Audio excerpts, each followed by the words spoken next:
ರೀ ಅದು ಟ್ರೈನ್ದು ಬಂದಾಗ್ಯದ ಅಂದ ಕೂಡಲೇ ಮತ್ತು ಇನ್ನು ಯಾವಾಗ ಹೆಂಗೆ ಇಲ್ರಿ ಅದೆಲ್ಲ ಬರೋಬ್ಬರಿ ಆಗ್ಬೇಕಾದ್ರೆ ಒಂದು 2-3 ದಿವಸ ಹೋಗ್ತದೆ. ಅರೆ ನಾಳೆ ಮುಂಜಾನೆ ನಾನು ಅಲ್ಲಿರ್ಬೇಕು ದೆಹಲಿಯೊಳಗೆ, ಪ್ರಧಾನಮಂತ್ರಿಗಳಿಂದ ರಾಷ್ಟ್ರಪತಿಗಳಿಂದ ನಾನು ಅವಾರ್ಡ್ ತೊಗೋಬೇಕಲ್ಲ ಅಂತ ಡಾಕ್ಟರ್ ಮಾಂಡೆಗೆ ವಿಚಾರ ಮಾಡಿದ. ಮತ್ತು ಇನ್ನೇನು ಮಾಡಬೇಕಪ್ಪ, ವಿಮಾನ ಟಿಕೆಟ್ ಕ್ಯಾನ್ಸಲ್ ಆಯಿತು, ಟ್ರೈನ್ ಟಿಕೆಟ್ ಬಂದರು ಇಲ್ಲಿ ಹಿಂಗಾಯಿತು, ಮತ್ತು ಇನ್ನು ಹೆಂಗೆ ಮಾಡ್ಬೇಕಂತ ಪಟ್ನಾ ಸ್ಟೇಷನ್ದಿಂದ ಹೊರಗೆ ಇಳಿದು ಬಸ್ ಸ್ಟ್ಯಾಂಡ್ಗೆ ಬಂದು ಅಲ್ಲಿ ದೊಡ್ಡದೊಂದು ಇನೋವಾ ಕಾರ್ ಬಾಡಿಗೆ ಮಾಡಿದ.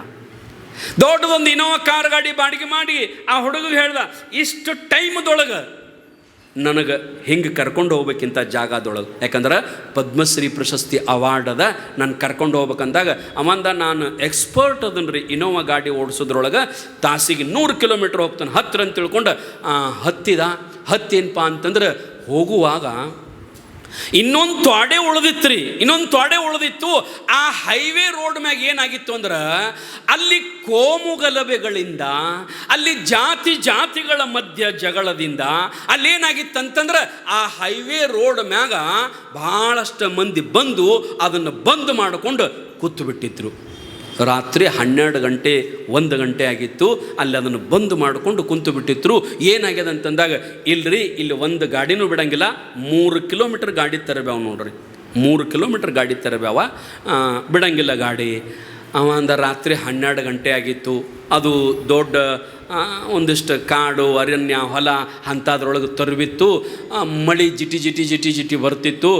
ಅಂದ ಬಹುತೇಕ ಇನ್ನೇನು ಪದ್ಮಶ್ರೀ ಪ್ರಶಸ್ತಿ ತೊಗೊಳ್ಳೋದು ನಂದು ಹನಿ ಬರದಾಗ ಇಲ್ಲ ಕಾಣ್ತದ, ಎಲ್ಲ ಫೇಲ್ ಆಯಿತು, ಬೇಡ ಇನ್ನು ಹೋದ್ರ ಆಯ್ತಂತ ತಿಳ್ಕೊಂಡು ಹಗಾರಕ್ಕೆ ಇನೋವಾ ಗಾಡಿಯೊಳಗೆ ಸೀಟಿಗೆ ತಲೆ ಹಚ್ಚಿ ಸ್ವಲ್ಪ ಕಣ್ಣು ಮುಚ್ಚಿಕೊಂಡು ಕುಂತ. ಡಾಕ್ಟ್ರೇ ರೆಸ್ಟ್ ಬೇಕಾಗಿತ್ತು. ಹಿಂಗೆ ತಲೆ ಹಚ್ಕೊಂಡು ಕಣ್ಣು ಮುಚ್ಚಿ ಕುಂತಾಗ ಅವನಿಗೆ ಸ್ವಲ್ಪ ಚಹಾ ಕುಡಿಬೇಕನ್ನಿಸ್ತು. ತಂಪು ವಾತಾವರಣ ಇತ್ತು, ಚಹಾ ಕುಡಿಬೇಕನ್ನಿಸ್ತು ಡಾಕ್ಟರ್ಗೆ. ಅಂದ ಆ ಕಡೆ ನೋಡಿದ, ಇಲ್ಲಿ ಯಾರು ಚಹಾ ಕೊಡ್ತಾರೆ, ಇಲ್ಲಿ ಏನೂ ಇಲ್ಲ, ಇಲ್ಲಿ ಅರಣ್ಯ ಪ್ರದೇಶ ಇದ್ದಂಗೆ ಹೊಲ ಅದ, ಇಲ್ಲಿ ಏನೂ ಇಲ್ಲ ಅಂತ ನೋಡುವಾಗ ಕಾರಗಡದಾಗ ಕುಂತಿದ್ರೆ ಕಿಡಿಕ್ಯಾಗ ಕಾಜಿನಾಗ ಒಂದು 2-3 ಕಿಲೋಮೀಟ್ರ್ ದೂರದಲ್ಲಿ ಒಂದು ಏನು ಕಾಣ್ತು ಅಂತಂದ್ರೆ ಒಂದು ಸಣ್ಣದೊಂದು ಲ್ಯಾಂಪಿನ ಬೆಳಕ, ಮೇಣಬತ್ತಿ ಬೆಳಕ ಕಾಣ್ತ. ಅವನಿಗೆ ಚಿಮುನಿ ಬೆಳಕದ ಗತೆ ಏನೋ ಕಾಣ್ತು. ಅವಂದ ಇಲ್ಲಿ ಯಾರೋ ಅದಾರ ರೈತರು ಇರಬೇಕು, ಅವ್ರ ಮನೆಗೆ ಹೋಗಿ ಒಂದು ಕಪ್ ಚಹಾ ಕುಡಿದು ಬಂದ್ರೆ ನನಗೆ ಸ್ವಲ್ಪ ರಿಲ್ಯಾಕ್ಸ್ ಆಗ್ತದೆ, ಆರಾಮಾಗ್ತದೆ ಅಂತ ತಿಳ್ಕೊಂಡು ಅವ ಹಗರ್ಕ ಗಾಡಿ ಇಳಿದ. ಜಿಟಿ ಮಳೆ ಬರ್ತಿತ್ತು. ಆ ಮಳೆ ಒಳಗೆ ಏನು ಮಾಡಿದ ಅಂತಂದ್ರೆ ನಡ್ಕೊತ ಡ್ರೈವರ್ಗೆ ಹೇಳ್ದ, ನೀ ಇಲ್ಲೇ ಇರಪ್ಪ, ನಾನು ಅಲ್ಲಿ ಹೋಗಿ ಒಂದು ಸಿಂಗಲ್ ಚಹಾ ಕೊಡ್ತಾರಂತ ಕೇಳಿ ಕುಡಿದು ಬರ್ತಾನಂತ ಹೊಂಟ. ಅವ ಹೋದ, 1 ಕಿಲೋಮೀಟ್ರ್ ನಡ್ಕೊಂತ ಹೋದ. ಅಲ್ಲಿ ಸಣ್ಣದೊಂದು ಗುಡಿಸಲ್ರಿ, ಸಣ್ಣ ಗುಡಿಸಲ. ಆ ಗುಡಿಸಲದೊಳಗೆ ಒಬ್ಬಳೇ ಹೆಣ್ಣು ಮಗಳು, ನಿರ್ಗತಿಕ ಬಡವಿ ಹೆಣ್ಣು ಮಗಳು, ಗಂಡ ಸತ್ತಾನ, ಒಬ್ಬಳೇ ಹೆಣ್ಣು ಮಗಳು, ಯಾರೂ ಇಲ್ಲ, ನಿರ್ಜನ ಪ್ರದೇಶ. ಅಂಥ ನಿರ್ಜನ ಪ್ರದೇಶದೊಳಗೆ ಒಬ್ಬಳೇ ಹೆಣ್ಣು ಮಗಳು. ಆಕೆಗೇನಪ್ಪ ಅಂತಂದ್ರೆ 1.5 ವರ್ಷದ ಕೂಸ, ಸಣ್ಣ ಕೂಸ, ಒಂದು ಜೋಳಿಗಾಗ ಒಂದು ಸೀರಿದೊಂದು ಜೋಳಿಗೆ ಮಾಡಿ ಆ ಜೋಳಿಗ್ಯಾಗ ಕೂಸಿಗೆ ಹಾಕಿ ತುಕೋಂತ ಕುಂತಿದ್ಲು. ಹಂಗೆ ಕಣ್ಣು ಮುಚ್ಚಿ ಕುಂತಿದ್ಲು, ಹಂಗೆ ತೂಗುತ್ತಿದ್ಲು, ಭಗವಂತ ನಾಮಸ್ಮರಣೆ ಮಾಡ್ತಿದ್ಲು, ಹೇ ಪಾಂಡುರಂಗ, ಹೇ ಪರಮಾತ್ಮ ಅಂತ ಧ್ಯಾನ ಮಾಡ್ತಿದ್ಲು. ಆದ್ರೆ ಆ ಕೂಸು ಒಂದು ಸವನೆ ಅಳ್ತಿತ್ತು ರೀ, ಒಂದು ಸವನೆ ಕೂಸು ಅಳ್ತಿತ್ತು, ಒಂದು ಈಟೂ ಗಪ್ಪ ಆಗ್ತಾ ಇಲ್ಲ. ಅವ ಬಂದಲ್ಲೇ ಕಟ್ಟಿ ಮೇಲೆ ಕುಂತ, ಯಾರದಿರಿ ಅಂತ ಅನ್ಗುಡ್ದ. ಆಕೆ ಹೆಣ್ಮಗಳು ಹೊರಗೆ ಬಂದ್ಲು, ಯಾರ್ರಿ ಅಂತಂದು ಬಂದು ಬರ್ರಿಯಪ್ಪ ಕೂಡ್ರಿ ಅಂತಂದಾಗ, ಏನಿಲ್ಲಮ್ಮ ನನಗೆ ಹಿಂಗಾಗ್ಯದ, ಸ್ವಲ್ಪ ಚಹಾ ಕುಡಿಬೇಕನ್ಸದ, ಒಂದು ಸಿಂಗಲ್ ಚಹಾ ಮಾಡಿ ಕೊಡ್ತೀರಿ ಅಂತಂದಾಗ, ಹ್ಞೂನ್ರಿ ಅಂತ ತಿಳ್ಕೊಂಡು ಒಳಗೆ ಹೋಗಿ ಬಡ ಚಹಾ ಮಾಡಿದ್ಲು. ಆ ಕೂಸು ಒಂದು ಒಟ್ಟು ಅನ್ನೋ ಬಾಯಿ ಮುಚ್ಚೋಲ್ತ್ರಿ, ಅದು ಒಟ್ಟು ಅಳ್ತಿತ್ತು, ಅದು ಜೋರು ಅಳ್ತಿತ್ತು, ಒಟ್ಟಗಪ್ಪ ಆಗ್ತಿದ್ದಿಲ್ಲ. ಒಳಗೆ ಹೋಗಿ ಚಹಾ ಮಾಡ್ಕೊಂಡು ಬಂತಂದು ಅವ್ನು ಮುಂದಿಟ್ಲು.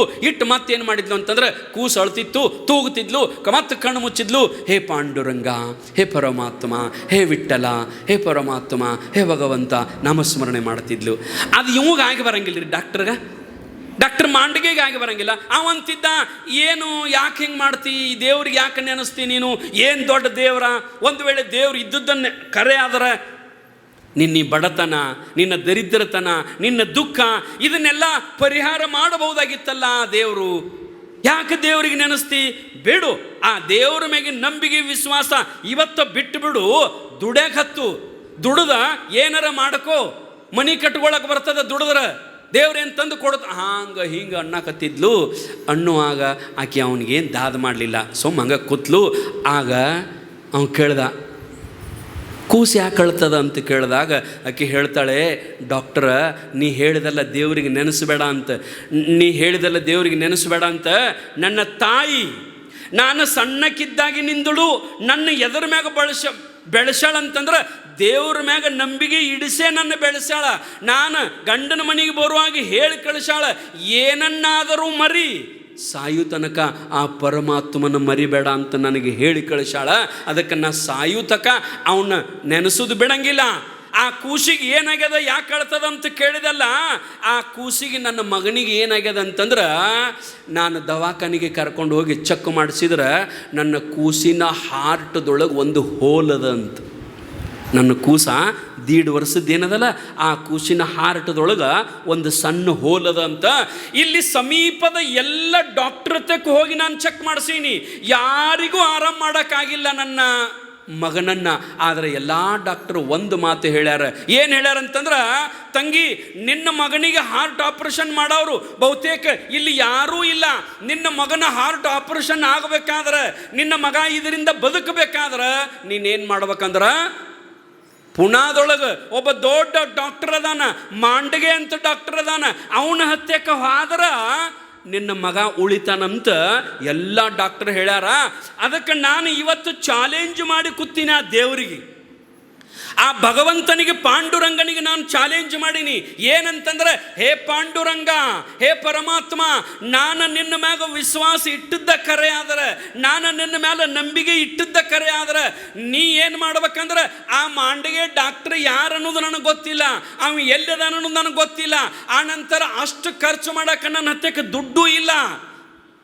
ಆ ದೇವರಿಗೆ ಚಾಲೆಂಜನ್ನ ಏನು ಮಾಡೀನಂತಂದ್ರೆ, ಆ ಡಾಕ್ಟ್ರನ್ನ ನನ್ನ ಮಣಿತಕ್ಕ ಬಂದು, ಆ ಡಾಕ್ಟರನ್ನ ನನ್ನ ಮಣಿತಕ್ಕ ಬಂದು ಅವನ ಕಾರ್ಗಾಡದಾಗ ನನ್ನ ಮಗನ ಹಾಕ್ಕೊಂಡು ಅವ ತನ್ನ ದವಾಖಾನಿಗೆ ಹೋಗಿ ಆಪರೇಷನ್ ಮಾಡಿಸಿ ನನ್ನ ಮನ್ಯಾಗ ಹಾಕ್ಬೇಕಂತ ತಿಳ್ಕೊಂಡು ದೇವರಿಗೆ ಚಾಲೆಂಜ್ ಮಾಡಿ ನಾ ಕೂತಾನಿ. ಅವನ ದಾರಿ ನೋಡಕತ್ತೇನ ಅಂದ್ಲಕ್ಕಿ.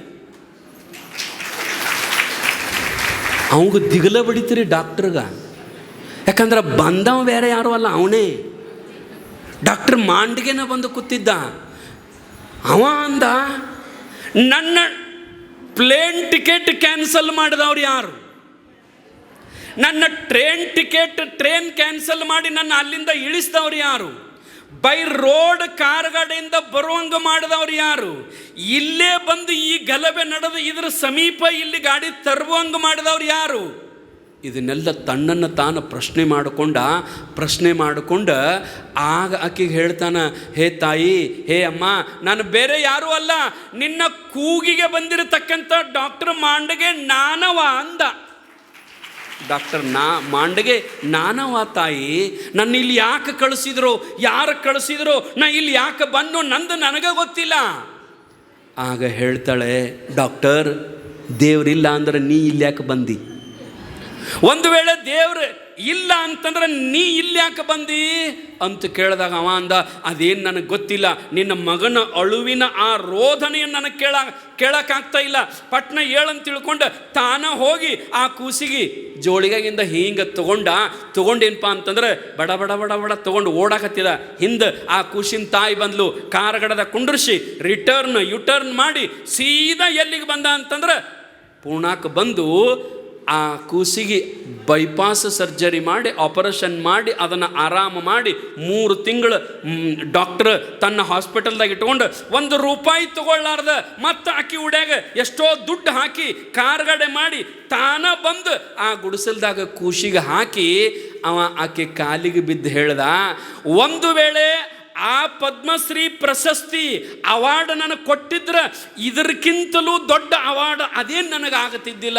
ಇವತ್ತು ಭಗವಂತನ ಮ್ಯಾಗ ನಂಬಿಕೆಯನ್ನು ತೋರಿಸಿದೆಯಲ್ಲ, ಪರಮಾತ್ಮ ಅದಾನ ಅನ್ನೋದು ನನಗೆ ಹೇಳಿಕೊಟ್ಟಲ್ಲ, ಇದು ಆ ಪದ್ಮಶ್ರೀಕ್ಕಿಂತಲೂ ದೊಡ್ಡ ಪ್ರಶಸ್ತಿಯವ ನನಗಂತ ತಿಳ್ಕೊಂಡು ಆಕೆಗೆ ನಮಸ್ಕಾರ ಮಾಡಿ ಬಂದಂತೆ ಡಾಕ್ಟರ್ ಮಾಂಡಗೆ.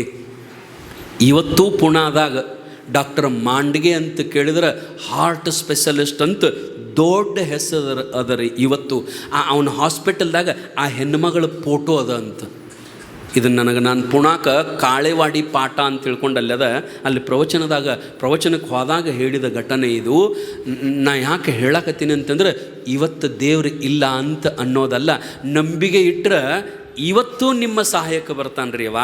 ಆದ್ರೆ ಅವ ಪಾಂಡುರಂಗನ ರೂಪದೊಳಗೆ ಬರ್ಬೇಕಂತಿಲ್ಲ, ಭಗವಂತನ ರೂಪದೊಳಗೆ ಬರ್ಬೇಕಂತಿಲ್ಲ.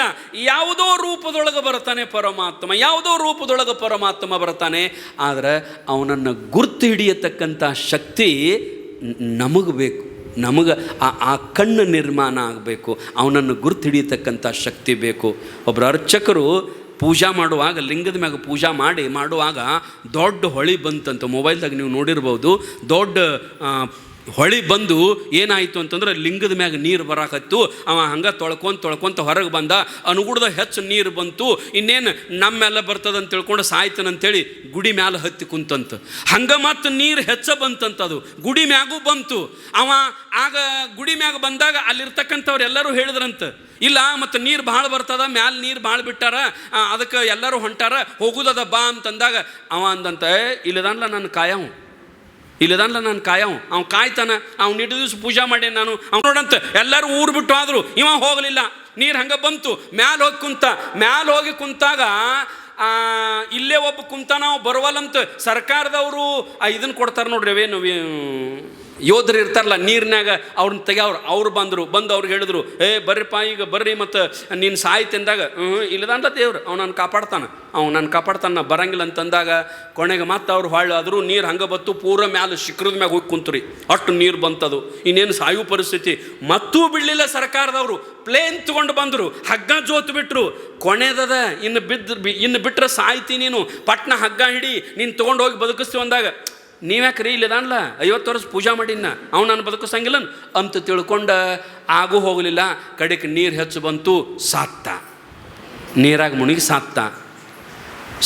ಮ್ಯಾಲ ಹೋದ. ದೇವ್ರು ಕೂತಿದ್ದಲ್ಲ, ಅವನ ಮುಂದೆ ಹೋಗಿ, ನಾ ಇಟ್ಟು 50 ವರ್ಷ ನೀನು ಪೂಜಾ ಮಾಡೀನಿ, ಮತ್ತು ನೀ ನನ್ನ ಕಾಪಾಡಲಿಲ್ಲ ಯಾಕೆ ಅಂತಂದಾಗ ದೇವ್ರು ಹೇಳಿದಂತೆ, ನೋಡು, ಮೊದಲು ಇಟಕ ನೀರು ಬಂದಾಗ ಜನ ಬಂದು ನಿನಗೆ ಹೇಳಿದ್ರಲ್ಲ, ಅವ್ರ ಜನ ಅಲ್ಲ, ನಾನು ನಿನ್ನ ರಕ್ಷಣೆ ಮಾಡಾಕ ಜನರ ರೂಪದೊಳಗೆ ನಾ ಬಂದಿದ್ನಪ್ಪ. ಬಾರೋ ಅಂತ ಕರೆದ್ನಾನು, ನೀನು ಬರಲಿಲ್ಲ. ಮತ್ತ ನೀ ಬರ್ಲಾರಕ್ಕ ಮ್ಯಾಲ ಗುಡಿ ಮ್ಯಾಗ ಕುಂತಾಗ ಯೋಧರ ರೂಪದೊಳಗೆ ನಾನು ಬಂದಿದ್ನಿ. ಯೋಧರ ರೂಪದೊಳಗೆ ಬಂದ ನಿನ್ನ ರಕ್ಷಣೆ ಮಾಡ್ಬೇಕಂದ್ರೆ ನೀ ಆಗೂ ಬರಲಿಲ್ಲ. ಕೊನೆಗೆ ಪ್ಲೇನ್ ತಗೊಂಡು ನಾನು ಬಂದಿದ್ನಿ, ಆಗೂ ನೀ ಬರಲಿಲ್ಲ. ಮತ್ತಿನ್ನೇನು ಮಾಡಲಿಪ್ಪ ನಾನು ಅಂತ ಹೇಳ್ದ. ದೇವ್ರ ಪಾಂಡುರಂಗ ಅದ ರೂಪದೊಳಗೆ ಬರ್ಬೇಕಂತ ಏನು ನೇಮ್ ಇಲ್ರಿ ಅವ. ಯಾವುದೇ ರೂಪದೊಳಗೆ ಬರಬಹುದು ಪರಮಾತ್ಮ. ಸಣ್ಣ ಹುಡುಗರ ರೂಪದೊಳಗೆ ಬರಬಹುದು. ನಮ್ಮನ್ನು ಕಷ್ಟದೊಳಗಿಂದ ಪಾರು ಮಾಡವ್ರೆ ಯಾವುದೇ ರೂಪದೊಳಗೆ ಬಂದರೂ ಅವರು ಪರಮಾತ್ಮ ಅಂತ ನಾವು ತಿಳ್ಕೋಬೇಕು. ಆ ರೀತಿಯೊಳಗೆ ಜಗತ್ತಿನ ಯಾವ ಮನುಷ್ಯರ ಮ್ಯಾಗ ನಾವು ನಂಬಿಕೆ ಇಟ್ಟರೂ ನಮ್ಮನ್ನು ಸಂಸಾರದಿಂದ ಪಾರು ಮಾಡುವ ತಾಕತ್ತು ಈ ಜಗತ್ತಿನೊಳಗೆ ಯಾರಿಗೂ ಇಲ್ಲ. ಅದಕ್ಕೆ ನಾವೇನಪ್ಪ ಅಂತಂದ್ರೆ ಭಗವಂತನ ಮ್ಯಾಗ ವಿಶ್ವಾಸ, ಭಗವಂತನ ಮ್ಯಾಗ ನಾಮಸ್ಮರಣೆ, ಭಗವಂತನನ್ನು ನಾವು ಗಟ್ಟಂಗೆ ನಂಬಿದೀವಂತಂದ್ರೆ ಆ ಪಾಂಡುರಂಗ ಯಾರನ್ನೂ ಕೈ ಬಿಡಂಗಿಲ್ಲ. ಅದಕ್ಕೆ ಒಂದು ಸಾರಿ ಸಿದ್ಧಾರೂಢರು ಯಾರ ಮನೆಗೋ ಪ್ರಸಾದಕ್ಕೆ ಹೋಗುವಾಗ ಹಿಂಗೆ ನಡಿ ಇಳ್ಯಾಕತ್ತಿದ್ರಂತ್ರಿ ಸಿದ್ಧಾರೂಢರು. ವಯಸ್ಸಾಗಿತ್ತಾರೆ ಸಿದ್ಧಾರೂಢರದು. ವಯಸ್ಸಾದ ಕಾಲಕ್ಕೆ ಹಿಂಗೆ ನಡಿ ಇಳುವಾಗ ಸ್ವಲ್ಪ ಜೋಲಿ ಹೋಗ್ತಿತ್ತು ಸಿದ್ಧಾರೂಢರ ಅಜ್ಜಂದು. ಜೋಲಿ ಹೋಗುವಾಗ ಒಬ್ಬ ಓಡಿ ಬಂದು ಭಕ್ತ, ಯಪ್ಪ ಕೈ ಹಿಡಿತೀನಿ ನಿಂದ್ರಪ್ಪ, ನೀ ಬಿದ್ದಿಗಿದ್ದೆ ಅಂತ ತಿಳ್ಕೊಂಡು ಕೈ ಹಿಡಿತೀನಂತಂದಾಗ ಸಿದ್ಧಾರೂಢನ ಕೈ ಹಿಡ್ಯಾಕ ಹೋದ. ಸಿದ್ಧಾರೂಢ ಅಜ್ಜಂದಂತ, ಬೇಡೋ, ನೀ ಏನು ಕೈ ಹಿಡಿತಿ, ಬೇಡ ನಾನೇ ನಿನ್ನ ಕೈ ಹಿಡಿತೀನಂತ ತಿಳ್ಕೊಂಡು ಸಿದ್ಧಾರೂಢ ಏನು ಮಾಡಿದೆ ಅಂತಂದ್ರೆ ಅವನ ಕೈ ಹಿಡ್ದಂತ. ಯಾನು ಭಕ್ತ ಬಂದಿದ್ದಲ್ಲ ಆ ಭಕ್ತನ ಕೈ ಸಿದ್ಧಾರೂಢ ಅಜ್ಜನ ಹಿಂಗೆ ಹಿಡ್ದಂತ. ಅವಂದಂತ, ಯಾಕೆಪ್ಪ ನಾ ಕೈ ಹಿಡ್ದಿದ್ರೆ ಅದಕ್ಕೇನಾಗ್ತದೆ ಅಂತಂದಾಗ ಸಿದ್ಧಾರೂಢಪ್ಪ ಅಂದಂತ, ನೀವು ಬರೋಬರಿ ಇಲ್ಲೋ ಮಂದಿ, ನೀವು ಯಾವಾಗ ಕೈ ಹಿಡಿತೀರಿ, ಯಾವಾಗ ಬಿಟ್ಟು ಹೋಗ್ತೀರಿ, ಆ ನಂತರ ಕೈ ಹಿಡ್ದಂಗೆ ಮಾಡಿ ಯಾವಾಗ ಜಗ್ಗಿ ಕೆಳಗೆ ಕೆಡುತ್ತೀರಿ ಗೊತ್ತಿರಂಗಿಲ್ಲ. ಅದಕ್ಕೆ ನಿಮ್ಮ ಮ್ಯಾಗ ವಿಶ್ವಾಸ ಇಡೋಕ್ಕಿಲ್ಲ. ನಾನು ಒಮ್ಮೆ ನಿನ್ನ ಕೈ ಹಿಡಿದ್ನಿ ಅಂದ್ರೆ ನಿನ್ನ ಎಂದೂ ನಾ ಕೈ ಬಿಡಂಗಿಲ್ಲೋ ಸಿದ್ಧಾರೂಢ ಅಜ್ಜನ. ನೀ ನನ್ನ ಕೈ ಹಿಡಿದ್ರೆ ನೀ ಯಾವಾಗ ಬಿಟ್ಟು ಹೋಗಿ ಹೇಳಕ್ಕೆ ಬರಂಗಿಲ್ಲ, ಬಿಟ್ಟು ಹೋದ್ರೆ ಹೊಳ್ಳಿ ಬರಂಗಿಲ್ಲ. ಒಮ್ಮೆ ನಾನು ನಿನ್ನ ಕೈ ಹಿಡಿದ್ನಂದ್ರೆ ನಿನ್ನ ಉದ್ಧಾರ ಮಾಡೋ ತಕ್ಕ ನಿನ್ನ ಕೈಯೇ ಬಿಡಂಗಿಲ್ಲ ನಾನು ಅಂತ ಸಿದ್ಧಾರೂಢರು ಜೀವಂತಿದ್ದ ಕಾಲಕ್ಕೆ ಭಕ್ತನಿಗೆ ಹೇಳಿದ್ರಂತ. ಹಂಗೆ ಮಹಾತ್ಮರು ಸಿದ್ಧಾಢರು ಅಂತವರು ಹೆಂಗಪ್ಪ ಅಂತಂದ್ರೆ ಪರಮಾತ್ಮ ಸ್ವರೂಪರಿದ್ದಂಗೆ ಮಹಾತ್ಮರು ಒಮ್ಮೆ ನಮ್ಮ ಕೈ ಹಿಡಿದ್ರು ಅಂದ್ರೆ ಪರಮಾತ್ಮ ಒಮ್ಮೆ ನಮ್ಮ ಕೈ ಹಿಡ್ದ ಅಂತಂದ್ರೆ ಎಂದೂ ಬಿಡೋಂಗಿಲ್ಲ. ಅದಕ್ಕೆ ನಾವು ಏನೇ ನಮ್ಮ ಮನಸ್ಸು ಕೆಟ್ಟರೂ, ನಮ್ಮದು ಏನೇ ಕೆಟ್ಟರೂ ಭಗವಂತನ ಮೇಲೆ ಇರತಕ್ಕಂಥ ನಂಬಿಕೆಯನ್ನು ನಾವು ಎಂದೂ ಕೆಡಿಸ್ಕೋಬಾರ್ದು. ನಾನು ದಿವಸ ಸಿದ್ಧಾಢರು ಪೂಜೆ ಮಾಡ್ತೇನೆ ರೀ. ಮೊನ್ನೆ 22ನೇ ತಾರೀಕಿಗೆ ಮೂರ್ತಿ ಪ್ರತಿಷ್ಠಾಪನೆ ಆಗ್ಯದ ನಮ್ಮದು. ನೀವು ಮೊಬೈಲ್ದಾಗ ಯಾರು ನೋಡಿರ್ಬೋದು. ಸಿದ್ಧಾಢರ ಪೂಜೆ ನಾನು ಅಭಿಷೇಕ ಅದು ಮಾಡ್ತಿರ್ತೇನು. ಎಲ್ಲ ಅಭಿಷೇಕ ಮುಗಿದು ಅಲಂಕಾರ ಮುಗಿದು ನಾನು ನಮಸ್ಕಾರ ಮಾಡುವಾಗ ಅವನ ಪಾದಕ್ಕೆ ಹಣೆ ಹಚ್ಚಿ ನಾವು ಒಂದು ಬೇಡ್ತೇನೆ ಸಿದ್ಧಾಢಗೆ, ಏನಂತಂದ್ರೆ ನೋಡಪ್ಪ ನಿನ್ನ ಪೂಜಾ ಮಾಡೋಕೆ ನನಗೆ ಬೇಸರ ಬರಬಾರ್ದು ನೋಡಿ. ಯಾಕಂದ್ರೆ 5 ಗಂಟೆಗೆ ಹೇಳ್ಬೇಕಲ್ರಿ, 2 ದಿವಸ ಹೇಳ್ಬೇಕಪ್ಪ 5 ಗಂಟೆ, ಈ ಬೇಸರ ಬರಬಾರ್ದು ನನಗೆ. ನಾವು ಬೇಡುದು ಏನಂದ್ರೆ ನಿನ್ನ ಪೂಜಾ ಮಾಡೋಕೆ ನನಗೆ ಬೇಸರ ಬರಬಾರದು, ಆ ನಂತರ ನಿನ್ನ ಮ್ಯಾಗಿನ ನಂಬಿಕೆ ಹೋಗಬಾರ್ದು ನನಗೆ. ಯಾರು ಏನಾರು ಹೇಳ್ತಿರ್ತಾರೆ, ನಮ್ಮ ತಲೆ ಕೊಡ್ತಿರ್ತಾವೆ, ಸಿದ್ಧಾರ್ಥ ಅಂದ್ರೆ ಏನು ದೇವ್ರನು ಅಂಥವು ಇಂಥವು, ಅವ್ರ ಪೈಕಿ ಇವ್ರ ಪೈಕಿ ನೀವು ಇವ್ರ ಇಂಥ ಮಂದಿನೂ ಇರ್ತದೆ ರೀ. ಅದಕ್ಕೆ ನಾನು ಸಿದ್ಧಾರ್ಥಗೆ ಹಣೆ ಹಚ್ಚಿ ನಮಸ್ಕಾರ ಮಾಡಿ ಬೇಡ್ಕೊಳ್ಳೋದು ಏನಂತ, ನಾ ಮತ್ತೊಂದು ಏನೂ ಬೇಡಂಗಿಲ್ಲ. ಯಪ್ಪ ನಾ ಇರೋ ತಕ್ಕ ನಿನ್ನ ಮ್ಯಾಗಿನ ನಂಬಿಕೆ ಹೋಗಬಾರ್ದು, ನಿನ್ನ ಪೂಜಾ ಮಾಡೋಕ್ಕೆ ನನಗೆ ಬೇಸರ ಬಂದಿರಬಾರ್ದು, ಇವೆರಡು ಕೂಡ ನನ್ನ ಜೀವಿತ ಇರೋತಕ್ಕ ಸಾಕಂತ ಭಗವಂತನ ನಾನು ಬೇಡ್ತೀನಿ. ಇದು ಬಿಟ್ಟರೆ ಬೇರೆ ಏನೂ ಬೇಡಂಗಿಲ್ಲ. ಹಾಗೇನಪ್ಪ ಅಂತಂದರೆ ನೀವು ಕೂಡ ಅದನ್ನೇ ಬೇಡ್ರಿ, ಬೇಡಿದ್ದನ್ನು ಪರಮಾತ್ಮ ಕೊಡ್ತಾನಂತೇಳಿ 2 ಮಾತಿಗೆ ವಿರಾಮ ಮಾಡೋಣ. ಓಂ ತತ್ಸತ್. ಸಾಂಬ ಜಯ ನಮ.